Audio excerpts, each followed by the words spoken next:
she's been lied to and bamboozled. Like, everyone's been bamboozled. and so everyone it's except just Timmy. everyone who's been in the know for years now. Cześć, witaj w audycji Winx Forever. Dołącz do Loli Valentine, twórcy, gospodarza i wieloletniej fanki Winx, która zaprasza Cię do zanurzenia się w bajkowym wszechświecie Winx Club. Więc niezależnie od tego, czy jesteś fanem Winx od 2004 roku, czy też niejasno pamiętasz program z dzieciństwa, a nawet jeśli jest to dla Ciebie nowość, witaj! To podcast Winx Forever.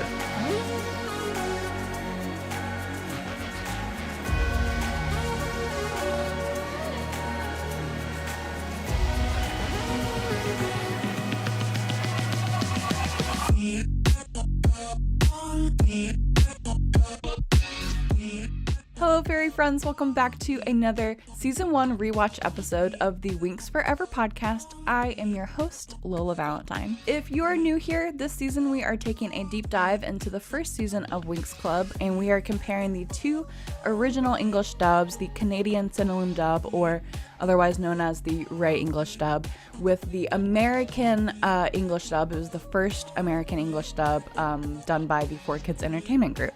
And oh my gosh, do we have a lot to cover in this Season 1 Rewatch episode. So to help us dissect this Season 1 Episode 17, please welcome back to the podcast, friend of the show, QBA016. Jake, Hello. You've been on this show a couple of times now. Yes. So you kind of know how it goes. But for new listeners who might not know you, this is Jake. He's a longtime Winx fan and talented artist in the fandom. Oh, thank you. You can check out his art on Instagram and DeviantArt by searching at QBA016. That's correct. Jake and I have probably known each other for like 10 years? 10-ish years? You can call it in decades already. Yes, for a whole decade. Yeah. Wow. I don't know if I like that. It makes me sound old. Like, I was like, I felt the same. I was like, Do we want to say that? Yeah, we'll say it. It's fine. So, so pretty much a decade. And we worked together on the English Forum magazine that would get published to the WinxClub.com website every month. It was a fan-based project that the Winx Club team collaborated with us on, and it was really cool. And it was a fun time. I was a writer on the magazine. Jake was our fearless leader and editor for some time. Yes, and I was also an illustrator first. Yes, and even before being illustrator, I was helping with the articles a bit. Yes. But then I was like, no, I will stick to the drawing. And then I got the position of being the editor. I was like, okay, let's go. Yeah, it was a fun time. And yes, I love it when I see the covers of some of the English Forum magazines that we did together. Not that I ever drew any of those, but but some of those covers that will resurface in the fandom every now and then. I'm like, I remember working on that issue, and it's just so fun. That's very nostalgic. Yes, I think definitely. We need to do something about it.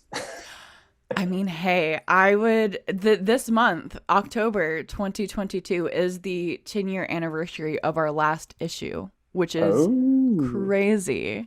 Yeah. We need to make a post about it at least. Yeah. I still have a lot of, I think, screen grabs of that issue, particularly the Halloween issue, that I can maybe reshare and tag everybody that I know. Yes, and that's a that'd great be fun. idea. Yeah. So stay tuned for that at WinxForeverPodcast on socials. Okay. Hey.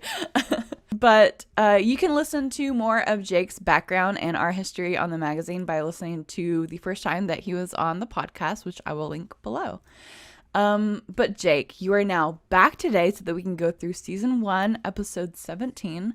And oh my gosh, I mean, this episode is filled to the brim with drama, and we are here for it. We love it. We love the drama. We are living for it. So let's go ahead and dive into this episode, starting with the title and synopsis.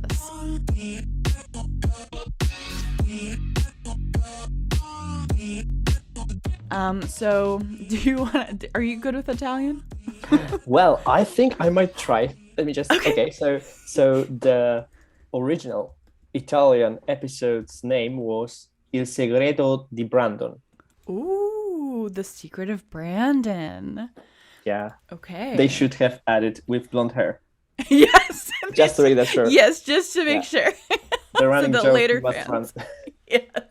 I think it's so funny that in this episode, like, we get to stop calling him that. Finally. How fun is that you are on this episode with me when, like, the first episode that we started calling him that, you were also on. Like, it's just like, we are closing the circle. Yeah, yes. Full circle. Yes, absolutely. And so the Synopsis dub title is Secrets Within Secrets, which, what is that? Hello? It's like Matryoshka. Yes, secret, it's just, secret. Yep, just all in. Yeah, popping. And then the 4Kids title, which is probably my favorite because obviously I'm biased, is Royal Heartbreak, which is so fitting. And it's so that's good. Awesome. Yeah, I like it. In Polish, we have Ukryte tajemnice, which means hidden secrets. Oh, wait. Hidden secrets. Okay.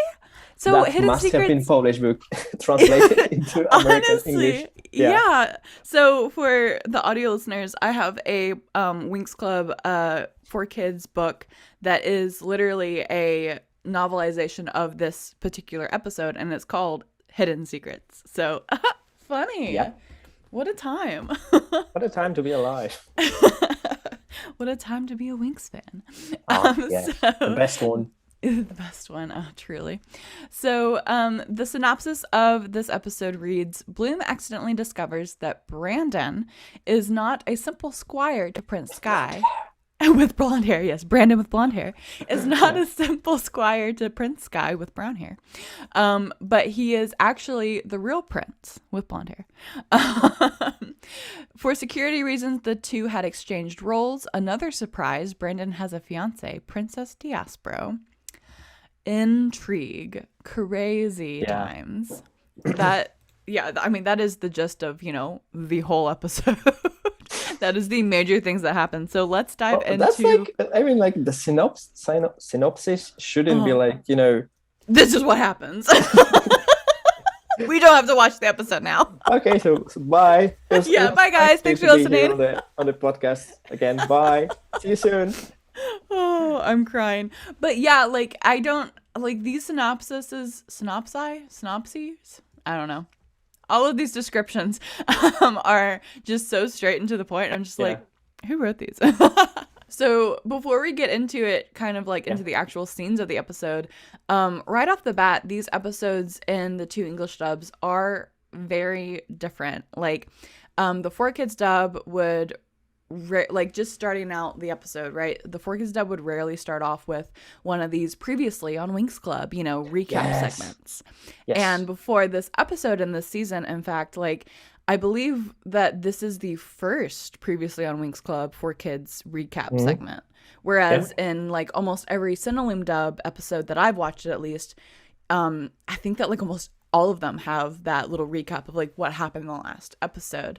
I think it's really funny because, first of all, from what I've understood from you and some of my other international friends describing to me how Winx Club would be aired on, their television, that it would be aired pretty frequently. It wasn't daily. Daily. So it wasn't I think it was daily with reruns on the weekends. Oh, so okay. You have an episode, I would say around 3 p.m. because kids are back from school. Yeah. And then they are rerunning it in the morning next day, at 7 a.m. Wow, before they go to school? Yes. Yeah, if they missed the episode. And then on the following weekends, they would rerun all the 5 of them in one block. Gotcha. Okay. Yeah. Well, that makes a lot of sense. Well, so it's funny to me that all of these have that recap before if they aired so frequently. That's really interesting for me for the Synopsis dub, whereas I feel like it would have been much more needed with the Winx Club airing in America originally because we only got it once a week. I was supposed to say once a month, and I was like, that would have been so crazy. Over 2 years to finish one season. One season. I was like, hello. But yeah. Who was Blue? I wouldn't have even remembered anything. Yeah. If it was that way. But yeah, it's like interesting that we didn't get a lot of those previously on recap segments. I do seem to recall that as the season progresses, like those recaps do happen more frequently in the 4Kids dub.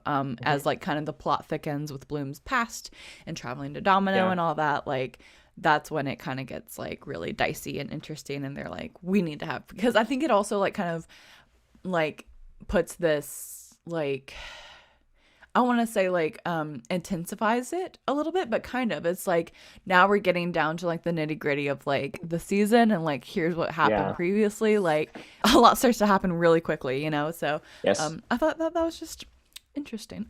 Yes, that is. I mean, like the recap of this episode in the 4Kids version was like very intense. Yeah, it was intense. I was like, okay, and it was very logical. I mean, we've like it's narrated the story of Bloom and Brandon with blonde hair up to the point. So I was like, that's a good recap.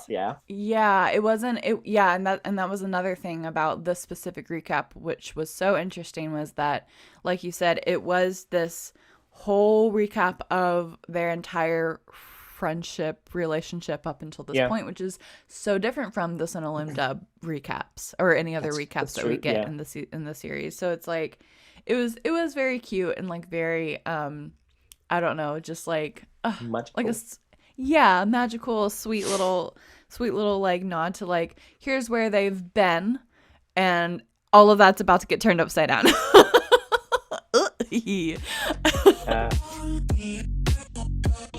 Słuchacie podcastu Winx Forever. So the episode opens up with a shot of Red Fountain. We learn that they are holding an exhibition for the specialists, and they are, you know, either sparring in the competition or competing against each other in racing and dragon training. So it's an upcoming event for the school, and it's a really big deal. Saladin and Professor Cortatorta are there in the stands, you know, watching as the specialists train, and Saladin comments on the progress of the students, and he has high hopes for, you know, everything running smoothly for the event, and that it's going to be a great opportunity for Red Fountain to present itself to like the very much VIP guests that will be at this event. Little did he know. Man, poor guy. He just wants, like, you know, the best for his students, and meanwhile all this teen drama just erupts, literally. Literally, yeah. In the 4Kids dub, there's a lot more dialogue in this opening sequence. Saladin actually calls this exhibition the Day of the Royals, which means that so cool. It means to me that like this might even be a more just important day to the Red Fountain specialists than just having an exhibition. Like, and I have a theory that like even though this more applies to the 4Kids dub, like this theory could apply to both dubs. My theory is that this day is so important for the specialists because it's probably built for them to display their specialist abilities that they've been perfecting in school to potential employers. Yes. When I was watching the 4Kids dub edition of this episode, I was thinking totally the same. Like, it looks like a career day.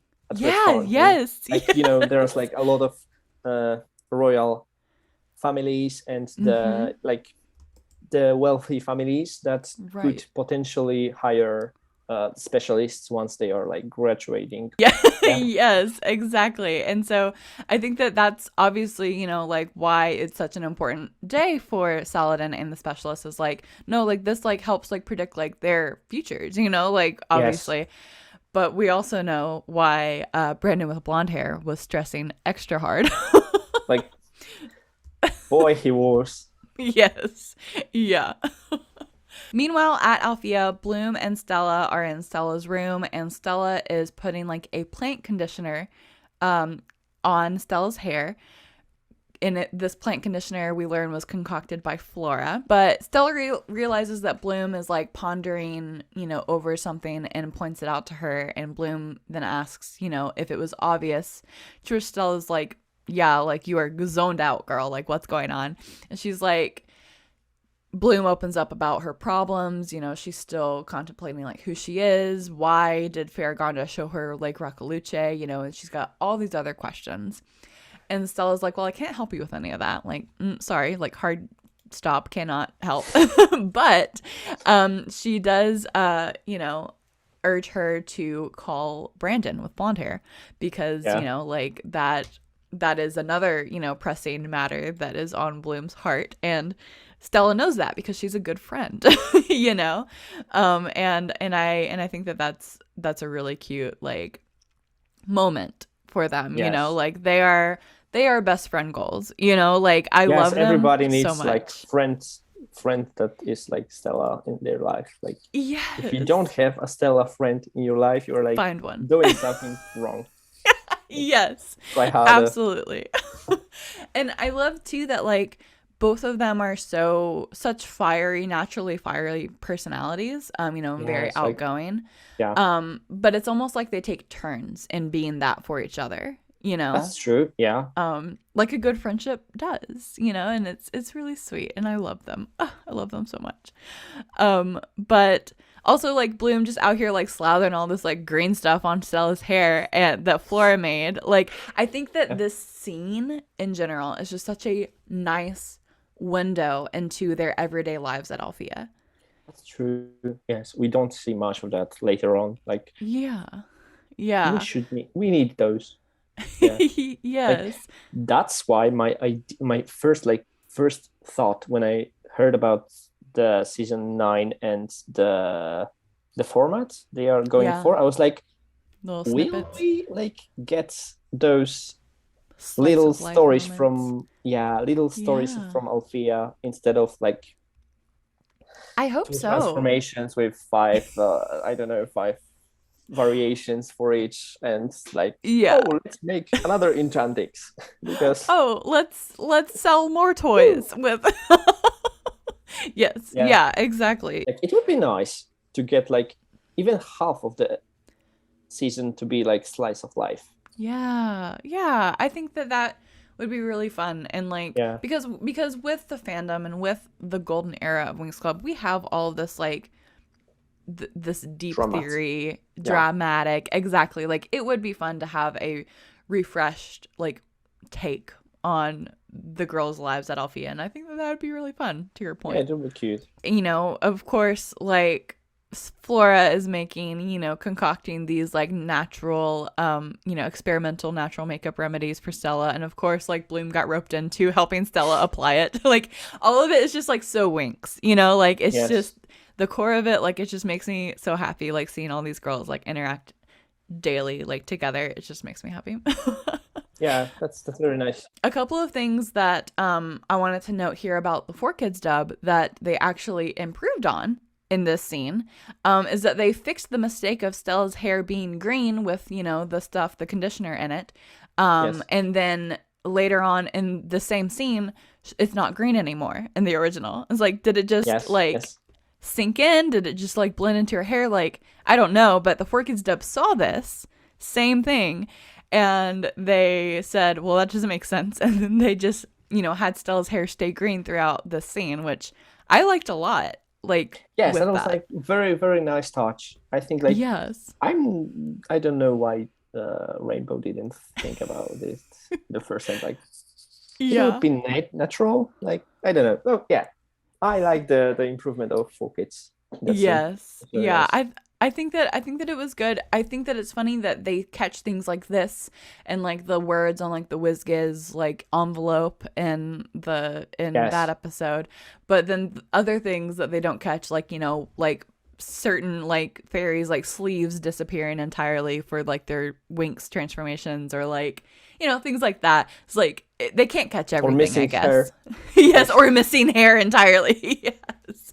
Yeah. So I guess you can't catch everything, and like but this catch was a nice one. So Stella says that Bloom needs to clear the air with Brandon with blonde hair. And when she hands Bloom her cell phone, which I think is so funny that Stella hands Bloom her cell phone. Like, it's not Bloom's cell phone, right? Or is it Bloom's cell phone? I think so. No, I think it's not. Yeah, so it's like, I love that, like, Stella hands Bloom Stella's cell phone. Like, thinking like, hey, like, Brandon won't answer your phone calls. Maybe he'll answer a call from me. Like, how funny is that? She's the mastermind of this. She is the mastermind, and I love her for that. But then when she, starts to like leave the room, Bloom's like, wait, are you not staying? She's like, no, I need to go wash all this out of my hair. You've got this. Like, like, toughen up. Like, call your man, like. I love it. She's such a good friend. Oh, your friend. Yes, your her friend. Yeah. Quote He's unquote. Not her boyfriend. Not yet. Spoiler alert. Not for a long time, actually, in this season. That's true. You're listening to the Winx Forever podcast. So after Stella leaves the room, Bloom dials Brandon's number and he answers. And he says that he is glad that Bloom called. And Bloom begins to explain, what exactly happened on their Cloud Tower trip, where the Tricks had tricked her into thinking that she was a descendant of the ancestral witches and that she was evil and that her powers were bad. What? This happened ages ago, so many episodes ago. Like, and you're just now sharing this information with him. He's been walking around thinking like, man, I was really wrong about Bloom. Like, I can't believe I fell for like someone that could be evil. Like, he's probably thinking so many things. So I could imagine why he's probably like accepted the fact at this point of like, maybe I should just accept my role as a prince and like marry Diaspro. He's probably like thinking all of these bad things. Yeah, yes, of course. Like, who wouldn't? Right. Like, okay, he was like, they said that she's a witch and she didn't like verify that for like 2 years, and now she's just like calling out of nowhere from the phone of Stella. Stella's phone, yes. So obviously communication is not their strong suit. They need to work on that. Yeah. But after discussing this, Bloom moves into a more pressing topic that she really wanted to talk to him about, which was their relationship. She basically wanted to have like a, like DTR right now. Like, that's let's true. Define the relationship. Let's figure it out, hash it out, She, starts to say like she feels like there's something special between them. And as she's bringing up the subject, Brandon is with blonde hair is walking over to his desk where he has a picture, like a hologram picture of a totally different chick. Who is she? We don't know yet. Yes, we don't know her. What the heck is going on? And so maybe his mother. Maybe she's very young, but I mean, could be good genes. Yeah. Could be. We don't know. But then looking at this picture of this girl on his desk, he suddenly is like, well, I need to go. Bye. Like, not like talk to you later. Like, whatever. But he seems a little remorseful after he like hangs up. And he's like, oh, I'm sorry, Bloom. Like, I just like made my mind just made this connection. But as seen earlier, Stella leaves Bloom to wash out her green stuff from the hair. But when we see Brandon with blonde hair, he has a towel on his hair. Maybe he thought that Stella is calling him to tell him that the green treatment she gave him for his hair is actually making all of her hair loose. Fall out. Like, fall out. And he thought that it's Stella just like, warning him. I was like, don't do it. Yes, don't do it. And he just did. That's why he answered the phone. That's why he answered. Yeah. I love that, Jake. That's such a good, because I feel like it makes sense. I feel like Stella and the Specialist do have that special friendship because they had a whole year at Althea and Red Fountain together before the Winx were ever formed. So it does lend to that, like, Yeah, they definitely have a camaraderie. They definitely have a friendship. They both had blonde hair. And they gotta look out for their blonde hair besties, you know? Like, yes, of course. I do that with my friends, so why wouldn't they? I love that theory. That's totally, that makes so sense. That's totally what happened. Oh, I love it.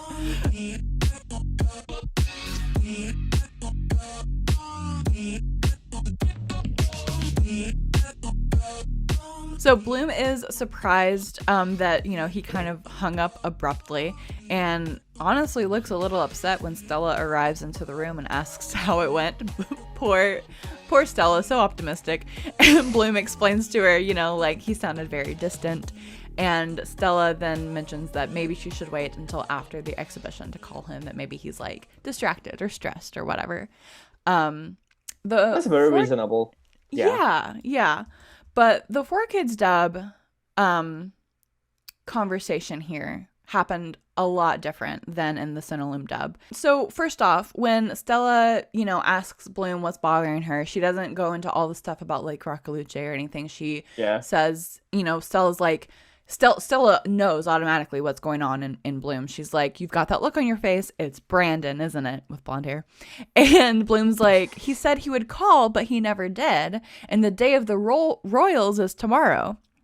And Stella is like shocked. And she's like, he didn't invite you? You know, like, oh my God. Like, and there is Stella. Something. Yes, exactly. And then Stella is, you know, like, well, there's a simple solution. Like, you just got to coax the invite out of him. And she's like, Bloom's like, what are you literally talking about?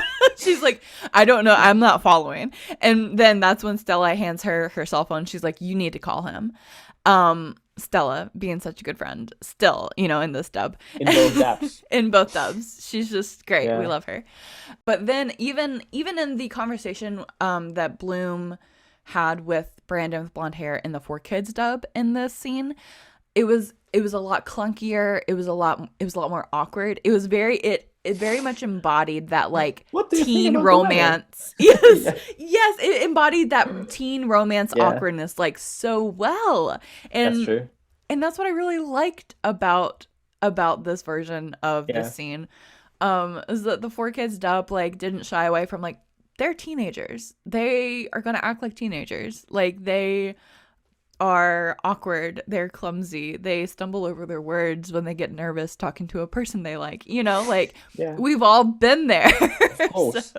So it's really sweet. And in the 4Kids dub, when Brandon he is also being very awkward and kind of dodgy, not because he still thinks that Bloom is evil, but because he's got some other pressing matters happening. Apparently, you know, like, he's still looking at this girl, you know, picture of this girl on his desk, and when we see that, he pretends to have another call like coming through his and he makes the sound beep. I was laughing when I heard that. That's like a top-notch teenage romance drama. Yes, absolutely. Like, and it's so like, yes, just like coming up with an excuse, like, and then just like being beep. You know, it's like the equivalent of like, oh, I'm going through a tunnel, I'm getting bad reception. You know, like, yes, like, oh, we're breaking up, I can't hear you. That is so bad. That's so bad, but it's so funny, and it definitely lends to that teenage drama, like, and I love it. It's such a good. And then when Stella comes back in the 4Kids dub, Bloom is like, that was so lame, and Stella's like, what happened? She's like, he beeped me, Stella. Yes. Brandon beeped me. Excuse me? How rude and disrespectful. Imagine you're like coming to the room from somewhere, and your friend says he beeped me. I was like, is there some word under this beep that you shouldn't say, or what? Oh no! You were self-censoring. Like, I don't know.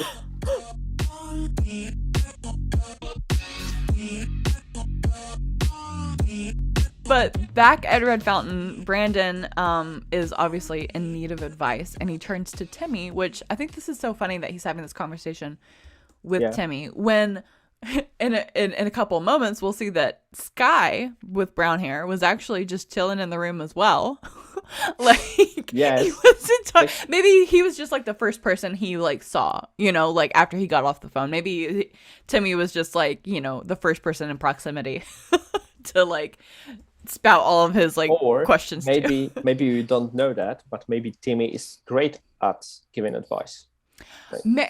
I mean, in the Cinelume dub, yes, I think so. Here, yes. especially in the Cinelume dub, yeah.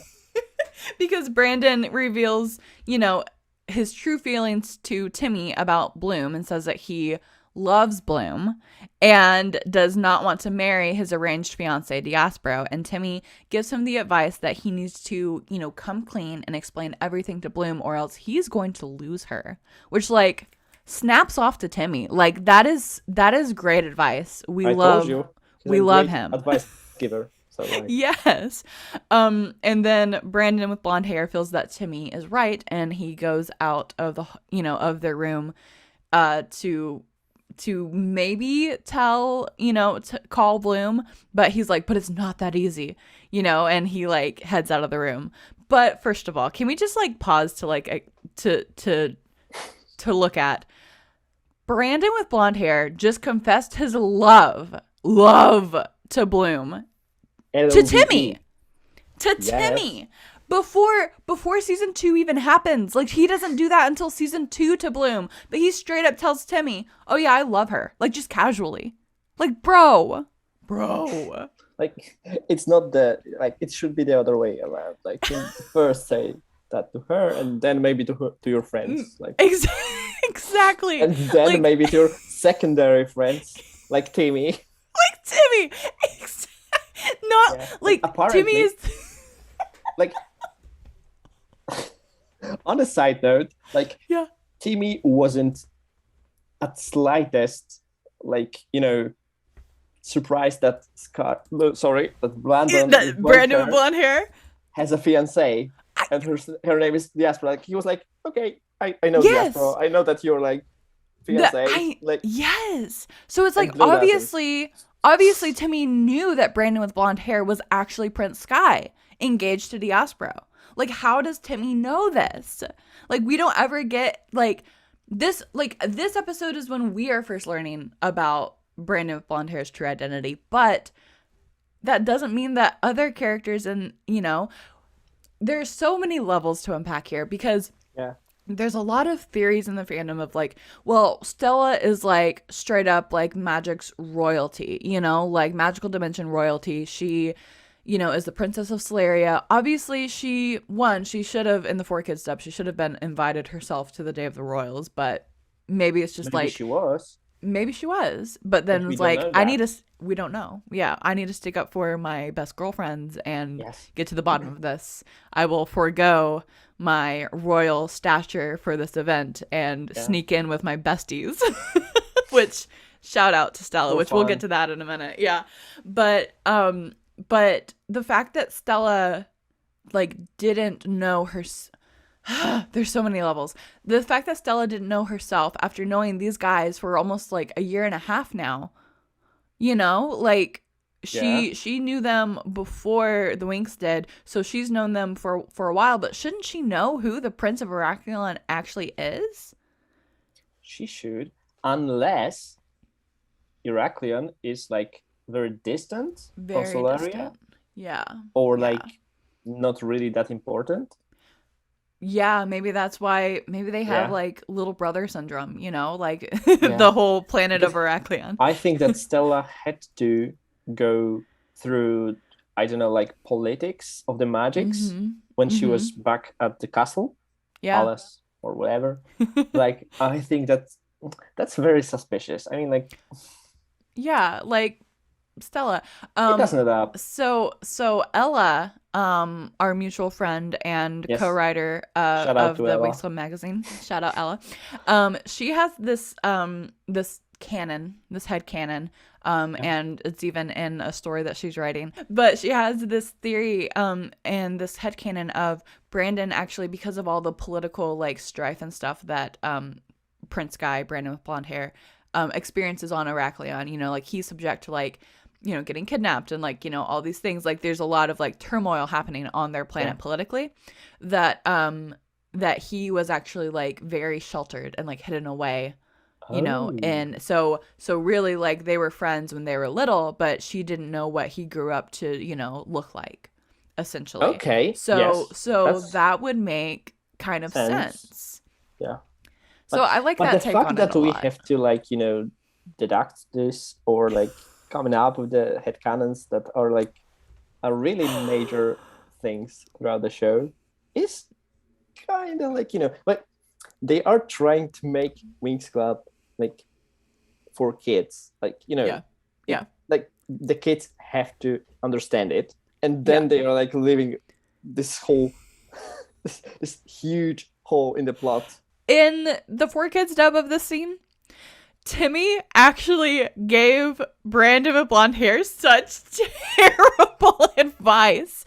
Like he is either the best or the worst. There's nothing in between for Timmy. There's nothing in between for Timmy. And look at it. Like, I mean, this makes Timmy the whole another type of person in the other dub.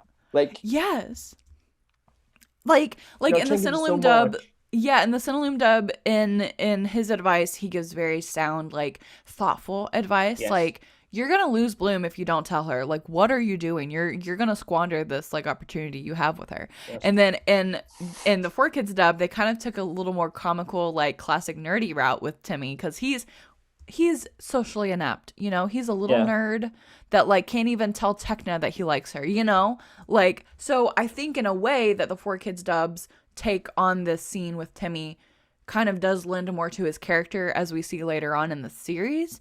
Yes. But it's still terrible advice. It's just so bad. Yeah. So Timmy tells Brandon, I think at first as a joke, he tells Brandon that, you know, like, here's what you should do. You should get out of town as fast as you can. Like, bro, and what? Let the girls take care of the situation and like come back when one of them is still alive.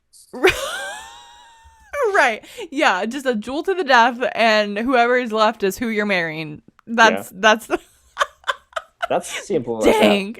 Yeah, it makes sense. No, but then after Brandon's like, come on, dude, like that's, you know, what? And then Timmy's like, just keep a low profile tomorrow, keep your helmet on, you know, and go call Bloom and apologize. Like that last half is like the best piece of advice that 4Kids Timmy gave. But yes, like you should go apologize to Bloom. But but the first part, I'm like, just keep a low profile, like just like don't acknowledge either parties. Like, well, for one thing, Brandon with blonde hair doesn't know that Bloom is showing up tomorrow, you know, so that's safe. He doesn't. But so maybe Timmy was actually like, keep a low profile to not like interact with Diaspro. That might be the case. That might be, yeah. Either way, terrible advice, Timmy. What the heck?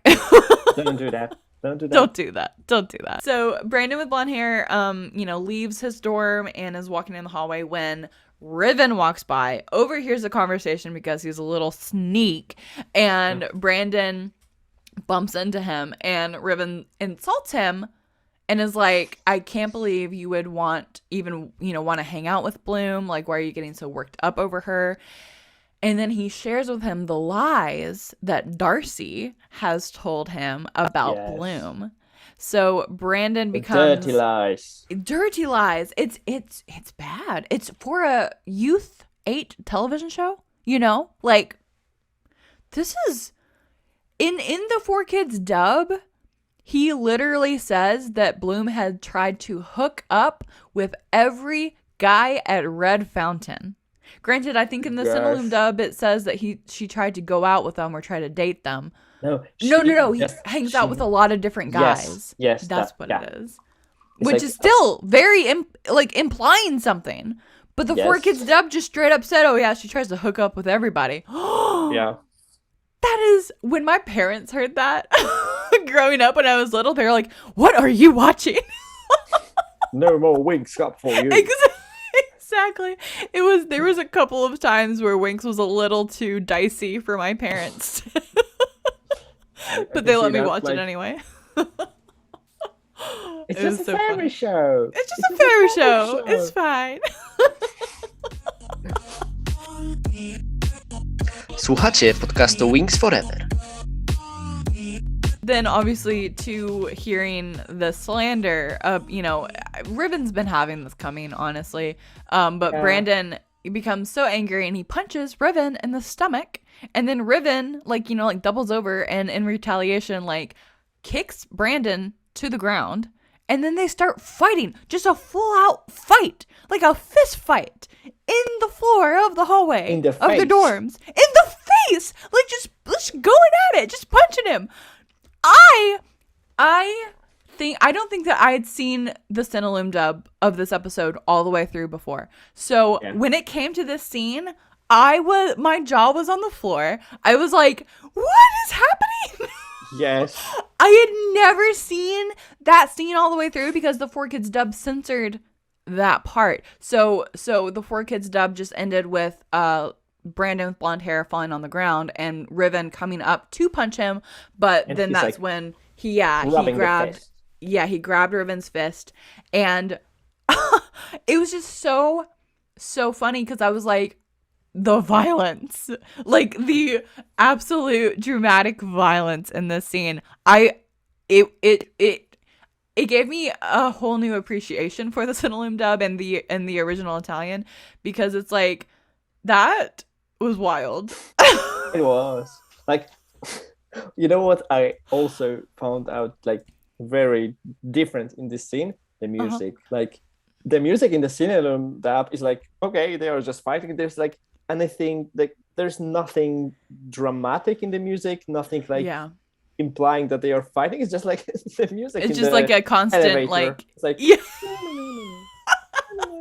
Yeah, it's just the constant Red Fountain theme in the Synopsis dub. Yeah. Just a very consistent music bed underlay of the dialogue. But then in the 4Kids dub, everything is so much more dramatic it's cinematic almost, the way that they use music. I think that they help. I think that the music bed in the 4Kids dub helps move the story along the way that music tends to do in cinema. Exactly. So I like it. Thank you for bringing that up, because that's a great point of how 4Kids uses music versus how the Synopsis dub uses music. I think the way that the Synopsis dub and other dubs use the traditional music, the original soundtrack of Winx Club, is that they use it more for scene setting. We're at Red Fountain, so this is the Red Fountain theme. We're at Alfea, so this is the Alfea theme. We're at Cloud Tower, so this is the Cloud Tower theme, So it's more just setting the scene, whereas with the 4Kids dub, as we said, is more, action-based and situational, I think is really, really the distinguishing factors.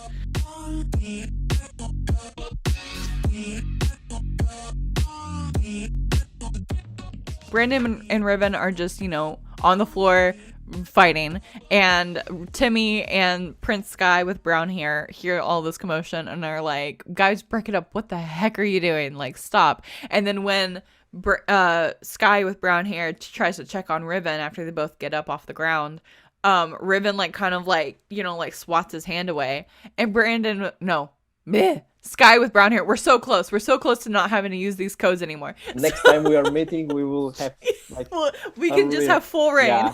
Yes. We have But so Sky with brown hair is dude, what is your problem? Ever since you've been dating Darcy, you've been a real jerk, which is hilarious because that was a line for the 4Kids dub, Brandon with blonde hair, a couple episodes ago. So that's just funny. But yeah, everyone's been telling Riven, you've been a jerk. You've been a jerk, since day one, but especially since that you have been with Darcy. So then everyone gets kind of just broken up, and the whole scene gets simmered down because the director of the school, Saladin, walks in, and I love how short Saladin is. He's just like this little old sorcerer man, and he's so cute. Yes. But he's walking in, and he's like, you know, like, I hope that, you know, you are all like getting ready and that like you're not like fighting, guys. And like they're all like, you know, yes sir, you know, whatever. And Saladin knows that Riven is a problem because he especially is like, Riven, you know, and Riven's like, you know, just reluctantly like, yes sir, you know. You have to know your bad boys. Yes, you have to. Yeah. I like in the 4Kids dub that in this scene, Saladin is like, you know, don't attempt to settle this on the field tomorrow. Like, don't settle any kind of like argument that you're having now during, yes, he knows, during our huge exhibition, like this important day for Red Fountain. Like, you're gonna ruin it. Don't do that. You'll be in trouble. Little does he know. He could actually ground them. I mean, yeah, he could. To like prevent that. If he knew that they could do that, like, there's a solution, dude. Just don't like, let him participate. Ban them. Yes. Yeah, just ban him. Just don't ever even let him. Yeah. Go to your rooms, boys. So the next scene is the next day, and we have a shot of the arena where the exhibition is going to be held, and we see that some guests are already like arriving and taking their seats, and among those guests is Griffin, the head witchstress of Cloud Tower. Yeah. I do too. I love it so much. And then and she is coming and sitting next to Faragonda in the arena, and they start to talk about Griffin's decision to expel the Tricks. And Griffin is sad because she lost such good students. You know, they were the witchiest of them all. Yeah, that's for sure. Yeah, that is, yes. So she said that they, you know, expelled them, but Faragonda says that, you know, they're young and that they've mastered very well, you know, the black magic, and it's dangerous, and that they should probably consider supervising them, you know, like further. That's very smart. I mean, like, yeah, it's like you should do keep that. Tabs on them. Yes, yeah, you probably should, because we all know what happens in the next episode. Maybe this was a little too late there, Faragonda. Yeah. But even Griffin, you know, says like maybe it's a little too late for that. Like, she even kind of says like that's gonna be really hard, like, to do. So that's a little foreshadowy of the next episode, kind of. Maybe she saw something in the glass bowl. Maybe.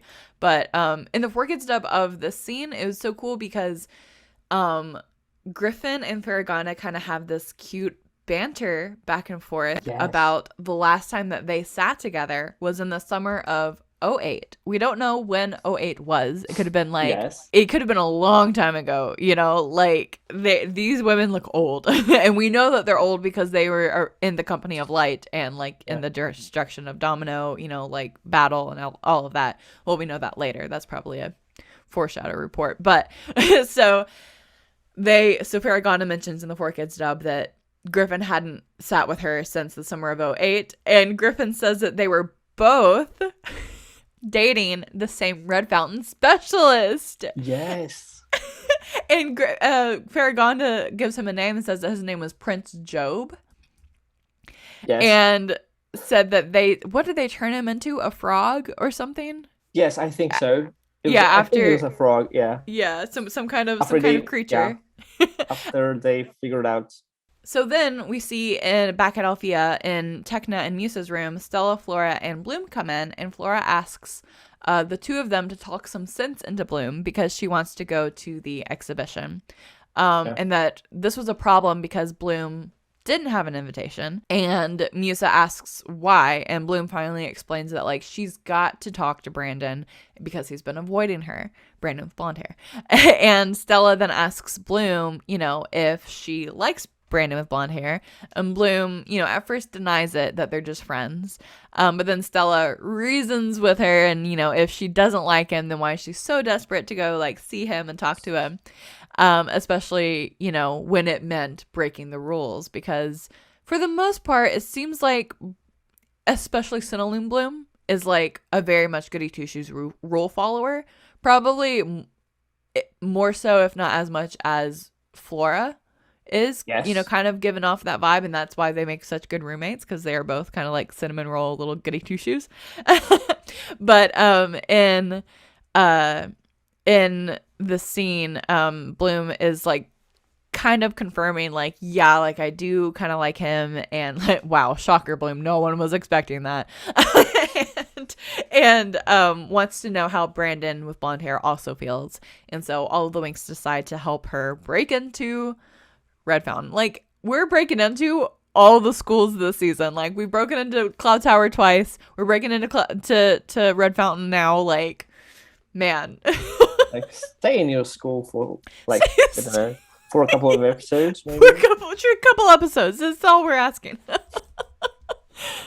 So, in the 4Kids dub versus the Cinelume dub, as far as differences go, this is one of the episodes, like we mentioned, that the 4Kids dub took a lot of liberties with some of the changes, and especially with the arrangement of scenes.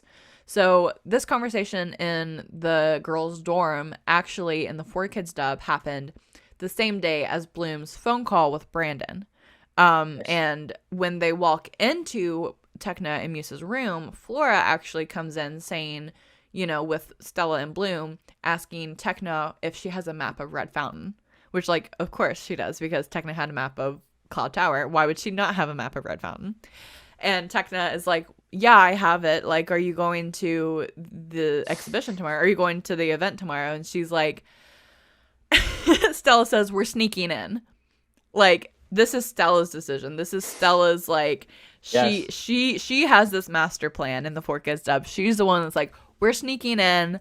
And then Musa asks if, Sky, you know, sent Stella an invite, because, you know, at this point we still think that Brandon is Sky is Brandon, so Sky, Prince Sky, dating or is interested in Princess Stella, and he did not send her an invite to this exhibition, to this Day of the Royals, where his parents are going to be there. You know, like, yes. That's a red flag. Like, you're interested in this girl, your parents are in town, and you're not gonna like introduce her. Hello? Like, maybe it's a little too soon in the relationship, but still. That's you know? Suspicious. It's suspicious. It's suspicious at best. And so then Bloom is like, well, Brandon didn't give an invite either, you know? And Flora's like, yeah, and Sky's parents are going to be there, and it's really not nice. Like, we love Flora, like, sprinkling in that little piece of information. So, Sassy Flora.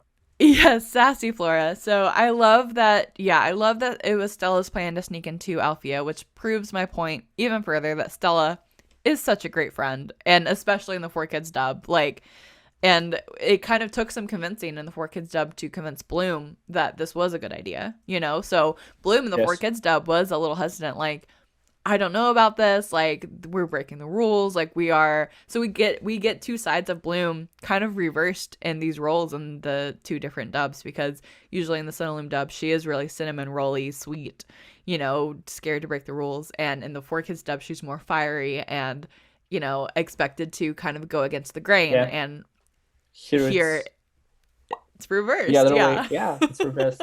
That's true. So I really appreciated that about the two different takes on Bloom's reaction.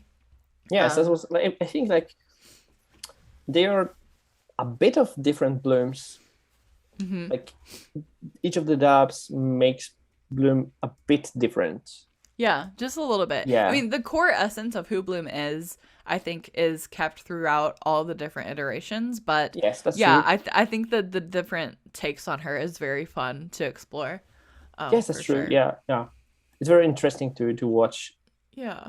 The different dubs, and, like, you know, find out that she can be that, and that's still, like, valid within her story. So. Mm-hmm. Yeah, I think that Unicorn of War in his most recent episode, I think that he did a really good job of, you know, describing that a lot of the changes that the 4Kids dub made were basically all cosmetic. Yes. At best, you know. So I think that thinking about it that way is a great way to understand how 4Kids changed it cosmetically. but the core essence of the show and of the story are still intact. And I think that that's beautiful. That's true. Yeah, I think so. Yeah. Yeah. So at Red Fountain, the girls are stopped by one of the guards, which honestly, he just looks like an event planner. He doesn't look like a big, like rough and tough, like specialist guard. That's true. Which like a school full of specialists, they get the wimpiest guy to be the event's bouncer. What are they doing? Like if they had like a Corta Torta like esque like specialist there, and I'd be like, actually, this is a bad idea. We're not breaking it. Yeah, we were just like passing by. Yes, exactly. Like it's so they just picked the. We were going to Cloud Tower, and it was like just passing by. Which way is it? But yeah, so they outrun this little guard or man. And he's like, oh, man, what the heck? In the 4Kids dub, he makes the comment of, I lost them. Yeah, a bunch of groupies. Yeah. I thought that was fun. That was cute. Yeah.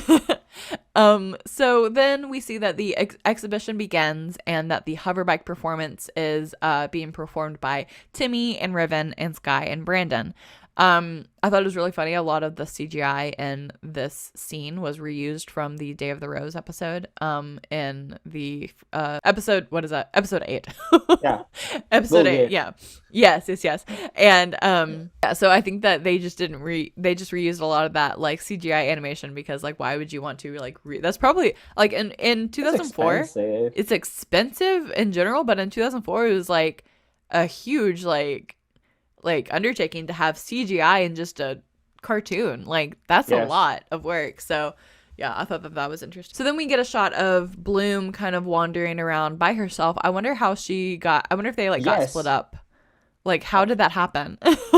First, and maybe she was like, heading to use the bathroom or something. But... Yeah, or like, hey, I'm gonna go find like Brandon with blonde hair. Like why would they not stick together to do that? But maybe Bloom just true. Like, yeah. Plus, I mean, like, wouldn't the private section of Red Fountain be like out of limits for the right? Yeah, like how is she gonna do this? Just saying. So I thought that was very interesting. But so Bloom is walking through the hallway and she notices like some very important people walking towards her. So she's just lost. Like like she didn't like stick with Tekna who had the map. Hello. Yeah, she was like, I got this. I got this. Yeah, I got main character energy. I don't need this. so she. My screen time. It's my screen time, Tekna. Leave me be. So she sees these really like regal looking people walking past her, and as she continues in the direction, she gets distracted and ends up bumping into a girl that was tailing behind them. It's Diaspro. It's this princess named Diaspro, and she then drops like this device that she was holding, and this device falls, and Bloom looks up and she sees from this device it was projecting a hologram of Brandon with blonde hair. Yes, Brandon with blonde hair. Yeah, and we're like, what? Also for the ones who didn't watch the show yet. Mm-hmm. This girl is the same girl that Brandon with blonde hair has a photo of on his desk. Good catch. Coincidence? Good catch. I think not. Not really. Not really. So Diaspora stands up and like brushes herself off and like berates Bloom for her clumsiness and calls her a peasant. And then picks up her fallen item and proclaims that Brandon, like the person that she is holding in her hand, she doesn't say Brandon, but she says like, I forbid you to like look at my boyfriend. And Bloom is like in complete shock. Yes, disbelief, distraught, and just assumes that this person is one of the tricks in disguise trying to toy with her. And you've got to sit back and think like, poor Bloom. She has been through so much in the past like 6 to 8 months of like her discovering she was a fairy, discovering magic even existed, falling for this guy in this magical world that she, is still being introduced to. Like, and then all of these witches trying to get at her all the time for reasons that she still doesn't know really. And so she's so messed up in the head that she really is like max tilt, like does not know like that this girl is not Icy in disguise, because that's totally something that they would pull, that they do in later seasons. But, you know, like, of course they would disguise themselves as a fairy, like break into the day of the, this exhibition at Red Fountain and mess with Bloom. Of course. So, plus, they were traveling by 3. Like, the king and queen might be the other freaks as well. Right, so Bloom had all of these valid concerns. And of course, to anyone that doesn't understand Bloom's like strife and like turmoil that's happening inside of her, they think that she's just being like paranoid, you know? Well, or she is sometimes. She is, but like when you think about it, it's for very valid reasons, and I feel so bad for her. Like, poor girl, she's just like, she's trying to figure everything out, and everything just keeps going wrong, you know? She's poor good. season 1 Bloom. She's just ask her sister. Maybe it runs in the family.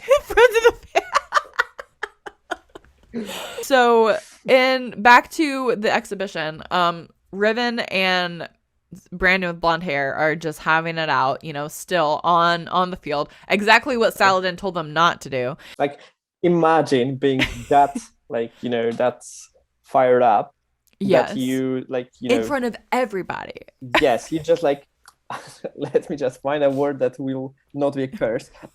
Like, you know, you just, like, we're gonna F you up. Like, ruin all the, like, the hard work that other specialists and everybody at Red Fountain, like, put into this, like, this event. And because you're like a beef, you have like a beef. Yeah, you having beef with yes. Okay, let's settle it right now, Let's settle this right now. Yeah, ruin everyone's chance at getting jobs after they graduate. Let's just make it about us. Yes, because main character energy. So Brandon and Sky head over to teach Riven a lesson. They get off of their hover bikes, then switched back to in another Red Fountain hallway. Like, the girls are looking for where to go to see the exhibition, and Stella complains that she wants to see Sky, and she wistfully, like, you know, compliments Sky's with brown hair's handsomeness and his intelligence and his strength, and then his money. Which this is a part of like the 4Kids dub that like I appreciate them like leaving out. Like, the Stella was materialistic in the 4Kids dub, but not to the extent that she is in other dubs. Which, but in the Synopsis dub, Musa likes to check. She likes to give like reality checks to a lot of people, like Musa does, true. Which I think is really fun. So she's like, you know, checking Stella and clarifying that if her feelings were for him or for his, you know, money. And Stella's like, you know, beautiful things should be together. Otherwise, it's a waste. Yes, that's true. I thought that was such a good line. It's similar to the line in the 4Kids dub in season 2 when Stella says that she has a theory that beauty enhances beauty. And that's why she wanted to be surrounded by all of her friends, because they're all beautiful and it'll enhance her beauty, which I thought was a more wholesome friendship way of describing that. Yes. but this version, is Synopsis Stella is very materialistic, and we get it. Like, you know, she's shallow. So just call it what it is. Also, it just came to me that aren't they like peeping through the hole in like a door, like at the same door that the dragons are coming from? I thought the same thing. Like what? Maybe it was a different door on an opposite direction that just looked the same. It looked like but it looks the same door. It was like it does. Like, you know, squinted there, all like swarming over this like slat in the door. This in the door, and like, okay, there's like dragons are coming, so like let's make dragons. Yes, make room for the dragons. Okay. They went. Okay, they all four. They're all gone. All right, back to the back to the It looked like this. Like it definitely looked like the same door. Yeah. But back in the arena where Diaspora is sitting with these regal looking people. Bloom gives her a note, and Diaspro takes it and reads it. And apparently, we conclude that the note says that Sky wants to see Diaspro, and then Bloom offers to take Diaspro to Sky.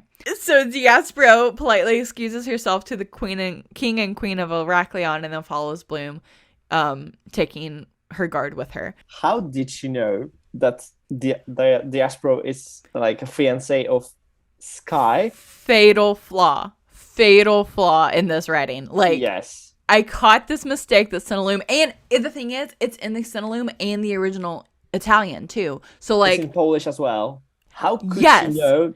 So like, obviously, right. So obviously we don't. But okay, I will give credit where credit's due. We don't know what Bloom's pink note said. Okay. So we don't know, but we can assume that it says that Sky wants to see Diaspro based on how Diaspro reacts.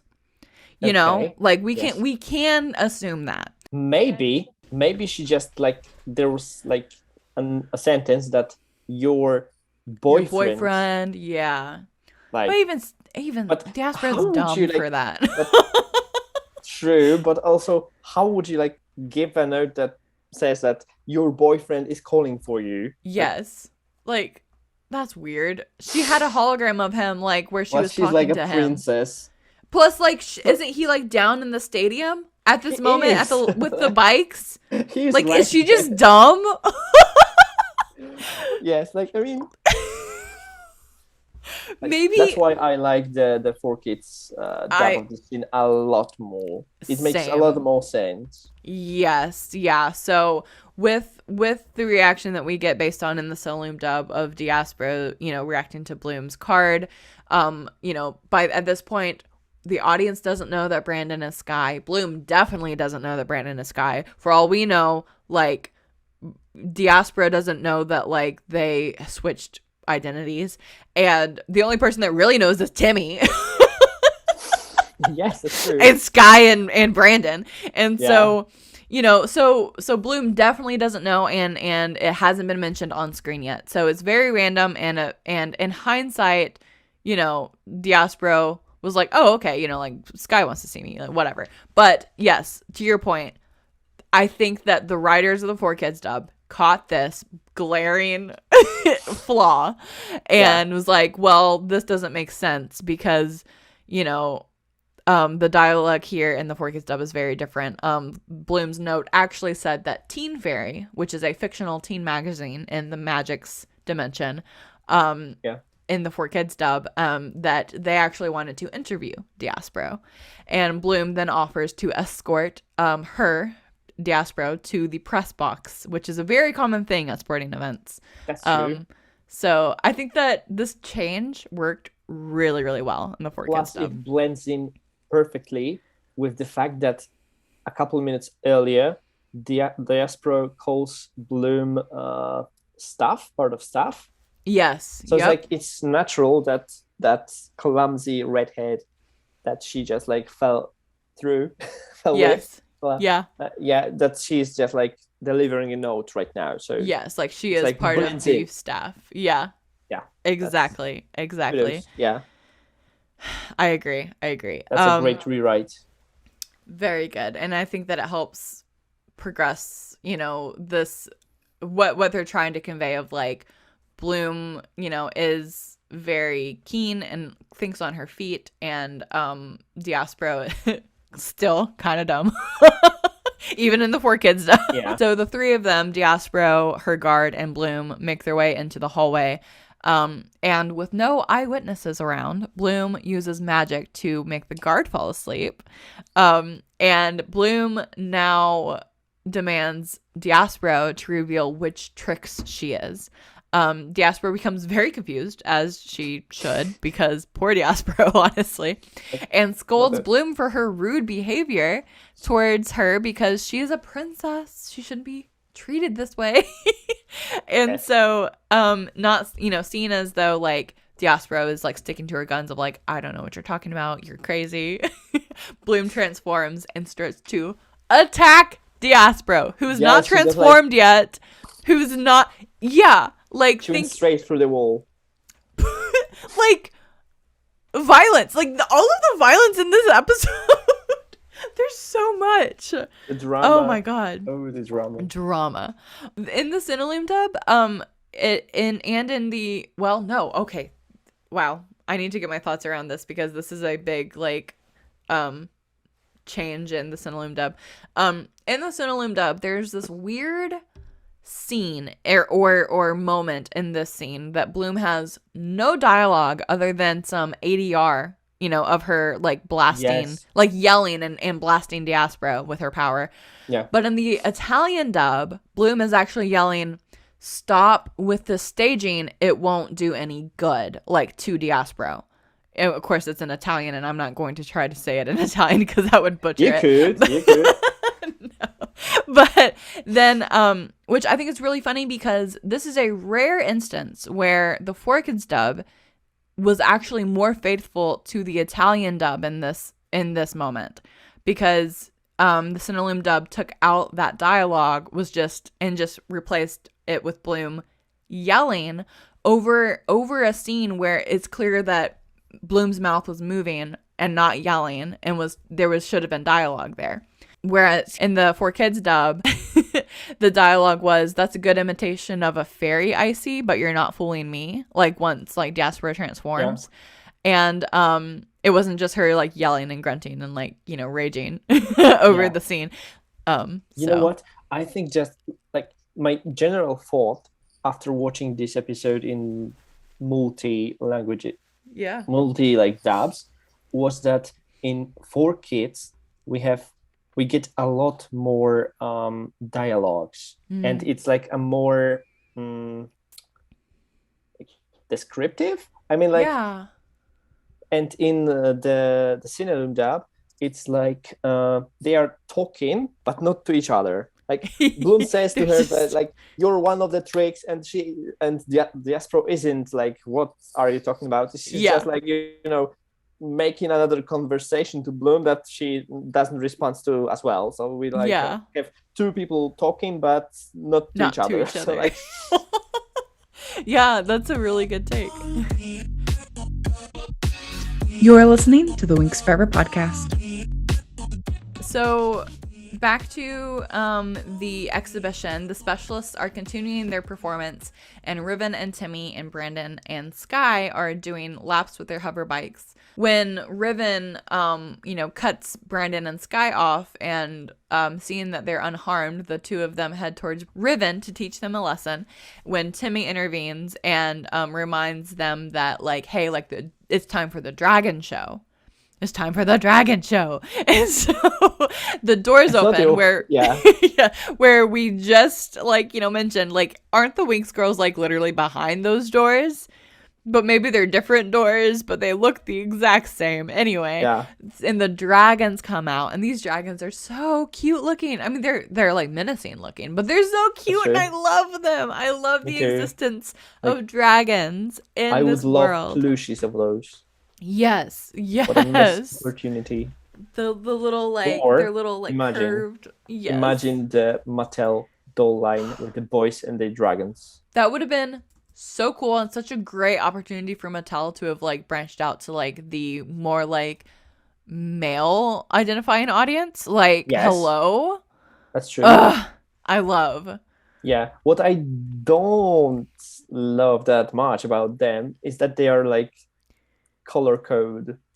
I know, the color coded with the specialists. Yes, it's like, like Riven has the red one, Timmy has the yellow one, Brandon with blonde hair has the blue one. Yeah, that is pretty funny. I wonder if it's not a bad thing, but it's not it would be more like, it realistic. Would be more realistic if they were, like, either the same or like natural colors of the dragons. Like but like with everything the specialists do, everything is color coded. So like their helmets, their weapons, their little emblems on their capes. That is very funny that they're unless another headcanon, they are like in the 4Kids app, they are like mind connected with them. So maybe because they have those emblems in the colors, maybe like, they change the connection colors. like, I don't know, switches their blood color or something, mm-hmm. and like, it goes to the wings and Yeah.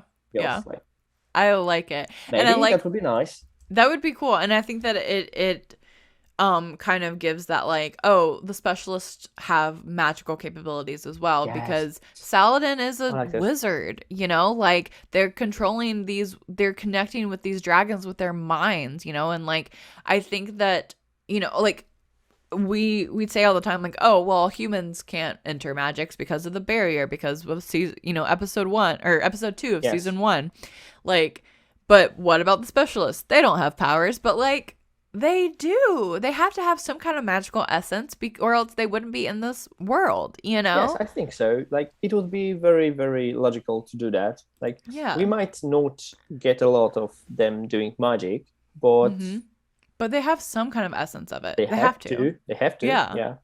Exactly. So all the girls are taking turns peeking through, the crack in the door at the exhibition. Meanwhile, in the basement of Red Fountain, Diaspora transforms, and she grabs Bloom's feet as Bloom tries to run away, demanding, an explanation of like, why is Bloom attacking her? Like, this random chick just tells her to come with her, and then like starts to attack them. Like, hello? And so Bloom exclaims that she's one of the tricks, and then Bloom gets thrown to the fun fact is that like Diaspora doesn't even have a clue who Trix is. I know, she's like, is it I have no idea. Is it the group? I have no idea. Yes. I have no idea what are you talking about. What are you talking about? Girl, leave me alone.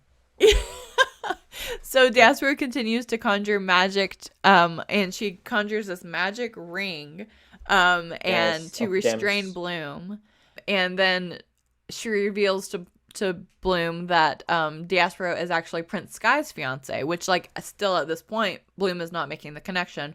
She's like, you're still for sure like telling lies, because I know who Prince Sky is and he's never mentioned, you know what I mean? Like, Prince Sky is Stella's boyfriend, not you. Like, still lots of thoughts going through Bloom's head. Poor girl. So the two of them actually continue fighting while the specialists above are doing their dragon demonstration. Brandon with blonde hair throws his boomerang at Riven, and this causes, Riven to like lose concentration and like break off his connection with his dragon. You can see his dragon kind of like fly and land like on the ground behind him. Like going to take a nap. Yes, yeah, like bye-bye. And then Riven gets mad and repays this by sending his dragon to attack Brandon with blonde hair's dragon. And so they pit these dragons against each other, and Corta Torta comes out to take control of the situation before it gets out of hand. So really, Bloom didn't destroy, she wasn't the first disruption of the exhibition. Like, true. Riven and Brandon had that covered pretty well before she got there. You know what? What I don't understand about that is that Brandon with blonde hair is actually a Prince Sky who was raised in a kingdom to be a king, to be a responsible king. And yet he like loses his temper at the public event with his parents on. Yeah. And she's true. Like, okay, it's a good idea to like do the dragon fight. Like, yeah. I mean, toxic masculinity just getting the best of him. Yes. Plus, in the Cineloom dub, it looks like it is Brandon with blonde hair who starts the fight at the career day. Mm-hmm. It's like it's him, like out of nowhere. I mean, like he did, like get this boomerang after him. Yeah, but it's like coming out of nowhere right now. Mm-hmm. Yeah, that's true. I'm not buying it. Yeah. Whereas in the 4Kids dub, Riven was actually just talking about, as they were doing their dragon demonstration, he was saying under his breath to Brandon behind him of like, I'm going to make you look so embarrassed in front of all of these people, and it's going to be hilarious. And he's like talking trash to Brandon. And so Brandon's like, oh, embarrassed like that? Like after he throws his boomerang at him, and it's like, I don't think so. Nice try. Like, how, to your point, how are you so like enraged, like to not control yourself in this situation? Yes, it's like in the Cinelume, it's like action, and in the 4Kids dub, it's a reaction. Yeah, so like yeah. it's more, I don't know. It doesn't adapt in Cinelume. Yeah. Sorry, Cinelume. Sorry, Original. Cinelume. Not this time. Not this time. Oh man. So Cortatorta like takes control of the dragon by like hopping on top of like it and directing it to not fight the other dragon anymore. Yes. And Riven and Brandon's dragons stop fighting, and then suddenly, out of nowhere, the ground beneath them starts to quake. Smoke erupts from the ground, and once the smoke clears, we see that Bloom and Diospero's battle has moved into the arena. Like, holy cow. Imagine being like a random guest or a fairy from Althea, like sitting, minding their own business, looking at the dragons and the boys, and they're like, pooh, Bloom. I'm like, oh. Here she is again. Yes. Yeah. Honestly. And like, you know, their fight continues, you know, in front of this large crowd. They're throwing attacks at each other. Like, they didn't even notice where they are. Yes, like they're so like just blinded by their rage. Diaspro still doesn't know what's going on. She, bless her heart, she's just defending herself at this point. Yes. Poor Diaspro. I'm gonna say it. Yes. Like, I love she Diaspro. deserved better. Yes. She always deserved. Imagine a t-shirt. Diaspro deserved better. Season 1 Diaspora deserved better. I can't stick up for season 3 Diaspora. Like, you know, she was wrong for what she did in season 3. Wrong, but validation. Yeah, a little what bit. She did, like. So Bloom finally manages to beat Diaspora. She sends Diaspora just plunging into the ground, where Brandon with blonde hair runs towards them and then goes to help, you know, Diaspora up. And Diaspora without like any words. Without any words. Yeah. Nothing. Yeah. He's just like helping her up, and Diaspora, you know, like latches onto him and is like calling him Sky, like, oh, Prince Sky, you know, all this stuff. And Bloom now is confused, just out of her mind. Just like this moment, you know, there's this moment, the camera, you know, circles around Bloom. And this like realization washes over actually, her. It looks like Bloom circles around on the arena because the background is like, black. Still, it's solid. Yeah, it's like that's it true. Doesn't move.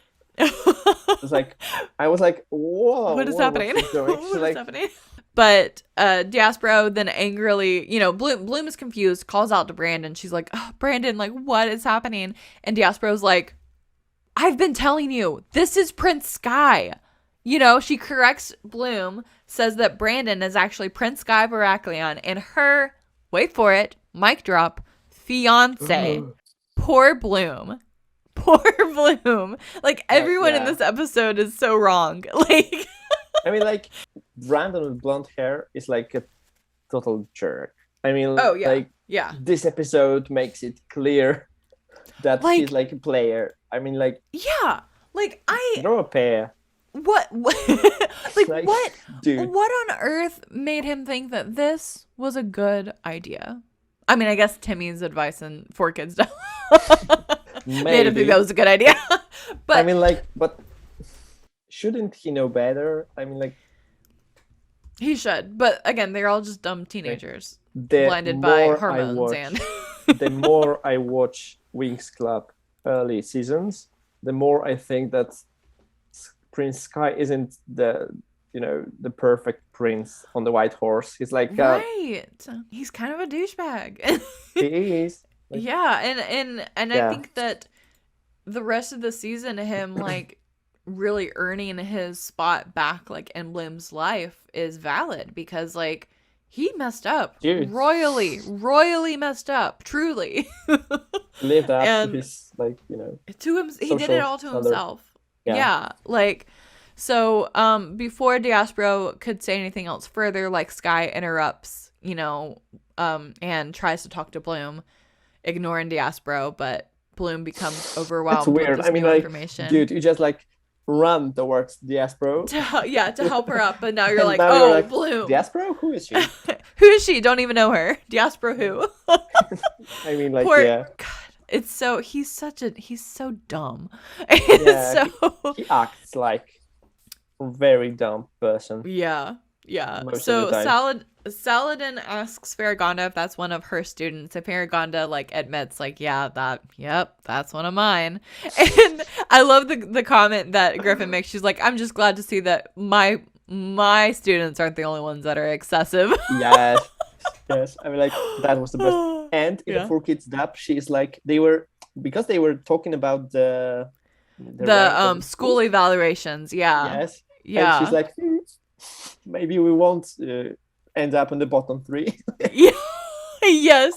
Yeah. I cool. think that was a good little banter, like, and again, like, gives us the sense of the real world around them in the 4Kids dub, which I think is nice. But all while this is happening, Stella is just so happens to be the next person to be able to, look out, they're taking turns looking out of this crack in the door.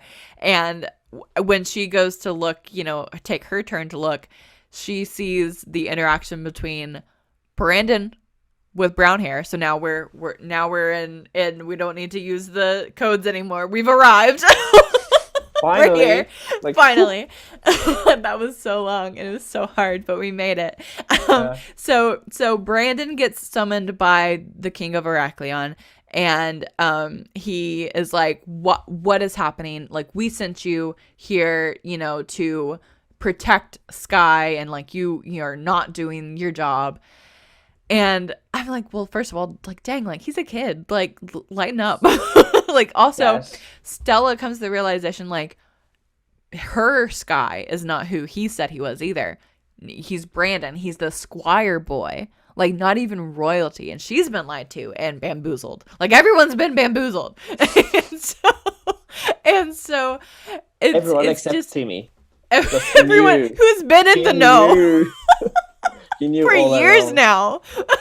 I'm actually very surprised that Tekna wasn't, angry with Timmy because he knew. We're not telling her. Maybe she doesn't know he knew. Sorry, Dang. Tekna. Yeah, oops. Sorry, Timmy.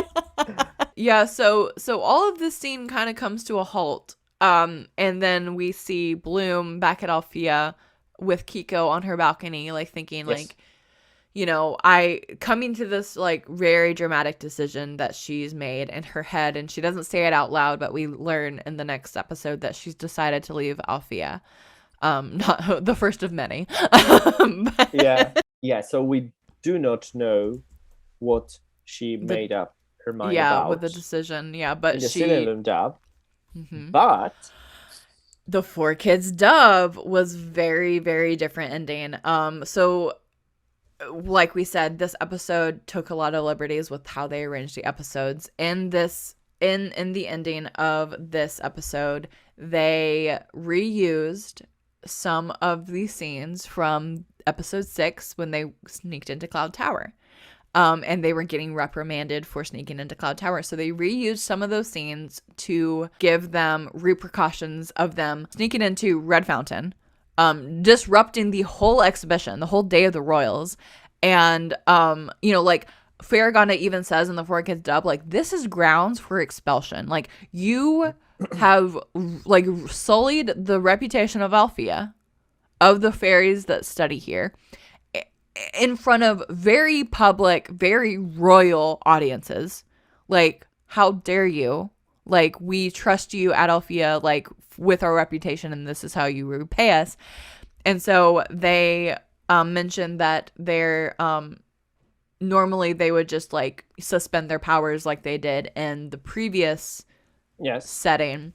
But Griselda, she mentioned, like, because it's, like, near the end of the school year and they'll need to study for their exams, like, she recommended a 50% dilution. So they still have their powers, but not to the full max ability, So, which I think is a very, that's fair.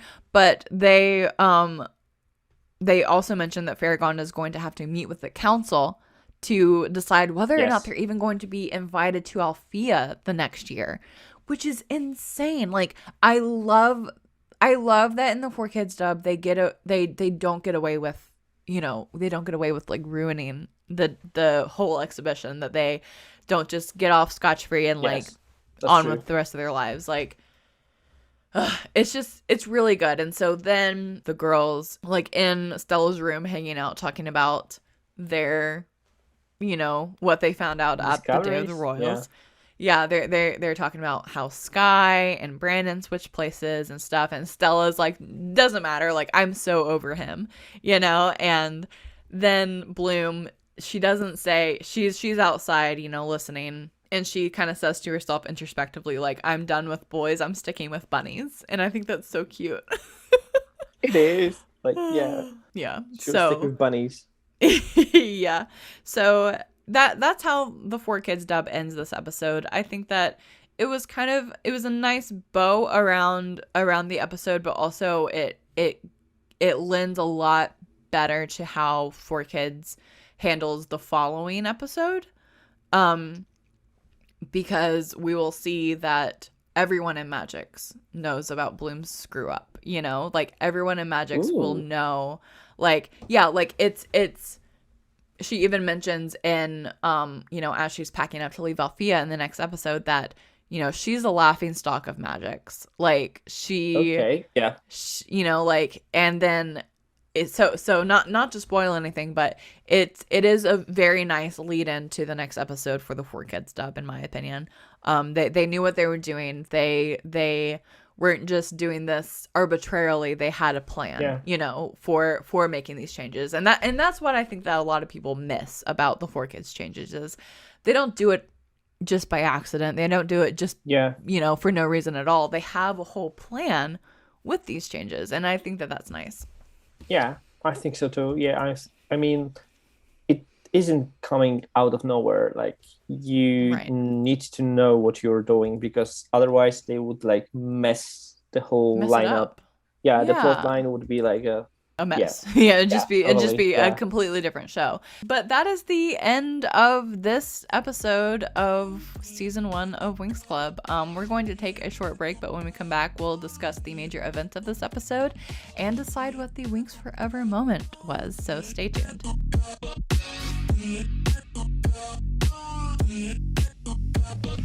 Enjoying the show? Be sure to follow Winx Forever Podcast on your preferred streaming platform so that you're notified when the new episodes are released.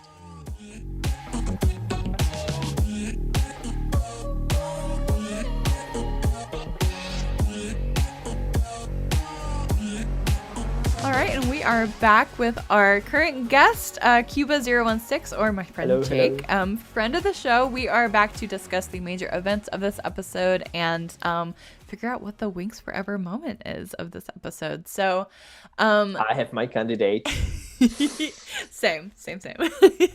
So, the Red Fountain, obviously is holding an exhibition. This is the first time that we've seen any kind of event being held at a Red Fountain. So that's a major event. Another major event, the tension between Sky and Riven is rapidly increasing. We also see that, obviously Sky and Brandon's identities are revealed, and we also learn that Sky has a fiance. Crazy. Bloom and Stella learn about their identities, obviously. And then just some random trivia for this episode. In the 4Kids dub, Diasporo is voiced by Veronica Taylor. And she worked with, previously on other shows, she's worked with like Dan Green and Lisa Ortiz, and all these people worked on Winx Club. Dan Green, of course, is Prince Sky, blonde Sky, and Lisa Ortiz is Musa and Icy and Digit. But Veronica Taylor is the iconic original English voice of Ash Ketchum from Pokemon. So Ooh. Yeah, so that's a nice little bit of tidbit of information for you. We also mentioned this in the episode. Despite being a princess, Stella was not invited to the Day of the Royals in the 4Kids dub. And of course, scenes from this episode, as well as episodes 8, 13, 14, 15, and 18, were used in the Nickelodeon TV special Revenge of the Tricks. I have one more trivia. Okay. But it's from the special. Okay. I don't know if you all recognize that. I mean, like, most of the people do, but Diaspora Princess was played by Ariana Grande. one and only. Yeah. Yes. So I Ariana remember. Grande was a Winx fairy once. Shout out. Ariana was Kiki Palmer, who's been popping off recently. I mean, they were both Nickelodeon girls growing up. Lise Giles. Gillies? Yes. I think Gillies. Yeah. Elizabeth She was the voice Gillies. of Daphne? Daphne. Yeah. When she was which dead. is Yes, when she was dead. She was such a good Daphne too, and I love her. That's Like true. she's such a good Daphne, and just actress in general. I love her. Of course, we mentioned already that the 4Kids dub of this episode recycled scenes from the Mission of Cloud Tower episode. And that was the ending of the scene in the 4Kids dub. So those are some tidbits, some 4Kids dub and Rye Cinelume English dub major events of this episode. But what we all want to know is what the Winx Forever moment in this particular episode, in season 1, episode 17, deciding the most Winx-tastic moments of this episode. So, Jake, what were your candidates for this one? My one and only candidate is when Bloom blows this big hole in the wall with Jasper. Like, It's so Winx. it's so Winx. Like, Bloom Just like- and Jasper fighting and like, boom! Yeah, just doesn't care about collateral damage. Just blast this literal hole in this wall at Red Fountain. Girl. Yeah. Other than that, it would have to be like, girls figuring out that the boys played them. Yeah. Oh, that's meh. Yeah. The hole in the wall. The hole in the wall wins for sure. Of course. For me, course. that's it. Yeah. What about you? For me, this might be a little more anticlimactic, but like I loved the scene of the girls in their dorms figuring out like we're going to go break into Red Fountain. That to me was like the quintessential like Winx essence moment, like Okay. It was the girls sticking up for Bloom. It was them Yeah. like working together to devise this plan of like, no, we're getting down to the bottom of this. We're all going. Stella is like, revoking her own like VIP status to come break into Red Fountain with you guys. Yeah. Like I think that is really sweet and like such a good like friendship moment like that we see throughout the series. And yeah, I really can see that, really yeah. Winx-tastic. Yeah. But So if guys, yeah. yes. No, go for it. Go for it. You go. So, guys, if you agree with us or disagree and you have your own Winx-tastic moment of this episode, let us know on Winx Forever Podcast social media. Because Yes. we're very, very curious about your decisions. Yes, we want to hear from you. What is your Winx Forever moment from this episode? So please let us know at Winx Forever Podcast on all social media or even on YouTube in the comments of this episode. Yeah, but remember about the hole in the wall. Yeah, but the hole in the wall, the most important. Yeah, just make sure you consider that. Yes, for your consideration, hole in the wall. It's like once in a lifetime opportunity to go it. Yeah, a Winx-tastic moment. Hole in the wall, Winx-tastic Just moment. living it down. I love it. Awesome. Well, that is the end of this episode, Jake. Thank you so much. I always have such a blast with you on the show, and I appreciate you taking the time to talk My about face our hurts. favorite fairies. I know, same. Let our audience know what you've got going on recently and where they can find you and your art online. Yeah. So as you said in the beginning, you can find me on both Instagram and DeviantArt as QBA016. And what I'm going through right now is mostly the biggest collaboration I could came up with. And it's like, it's a bit too much for me, I think. Like, I gathered over 100 fun artists throughout the fandom to collaborate on this huge project. And each of us is drawing one of the characters from Winx Club. And it's not just the Mind 6, but we have like only doubles are for the main girls, but other than that, there's like over 80 different characters that will hopefully appear in the collaboration. So that's like a huge project. And also I'm looking into opening a print shop, maybe. Yes, print shop. We'll see. And I'm working on some other smaller projects like Fate, Fate artworks, and also, I'm working on something else, but like you will figure out soon. Like, a little special something. Yeah, awesome. Well, great. Yeah, definitely check out the Winx fan collaboration that Jake has going over on his Instagram. Be around the first half of November, I think. Yeah. Wow. Okay, great. Cool. Awesome. So be looking for that. And until next time, I am Lola Valentine, and this is the Winx Forever Podcast.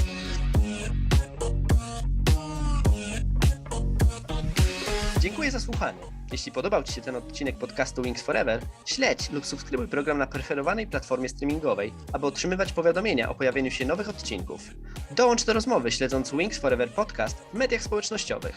Motywem przewodnim podcastu Winx Forever jest piosenka She Makes Magic autorstwa Big Wild.